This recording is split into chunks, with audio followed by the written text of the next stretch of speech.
திரு அண்ணாமலை அவர்களே, போலீஸுக்காரங்க ஒருத்தர் நம்ம நிம்மதியாக தூங்க முடியாதுன்னு சொல்கிறீங்களே. காவல்துறை இல்லைன்னா நீங்கள் நிம்மதியாக இருக்க முடியுமா?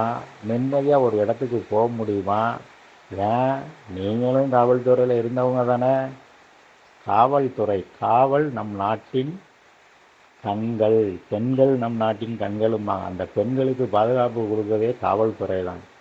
அது எப்படி சார் கொஞ்சம் கூட அசராம போலீஸுக்காரங்க ஒவ்வொருத்தரும் நிம்மதியாகவே இருக்க முடியாது, அதுக்கு என்ன உண்டோ நான் பார்ப்பேங்கிறீங்க.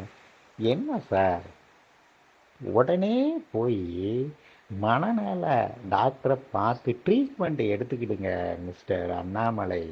என்ன அண்ணாமலை, எவ்வளோ பெரிய பதவி கொடுத்து மோடி ஐயா உங்களை அழகு பார்த்துட்டு இருக்கார் தமிழ்நாட்டில். நீங்கள் என்னடானா சின்ன புள்ள மாதிரி பேசிக்கிட்டே இருக்கிறீங்களே மிஸ்டர் அண்ணாமலை. போலீஸு நிம்மதியாகவே இருக்க முடியாது. ஷோ, போலீஸுக்காரங்க இதையும் பார்த்துட்டு வேடிக்கை கேங்க. கேஸாங்க போலீஸுக்காரங்க நினச்சா என்ன வேணாலும் பண்ணலாம். தூக்கி ஒரு 5-6 கேஸை போட்டு உள்ள தள்ளதுக்கு இல்லாமல் அண்ணாமலையை இன்னும் மெச்சூரிட்டி இல்லாமல் இன்னும் பேசிகிட்டு தான் இருப்பார். ஏன்னா அவர் மனநல பாதிக்கப்பட்டவர். உடனே நல்ல மருத்துவரை பார்த்து அவர் ட்ரீட்மெண்ட் எடுக்கணும். இல்லைன்னா சிஎம் வீட்டை முற்றுகையிடுவோன்னு யாராவது சொல்லுவாங்களாங்க?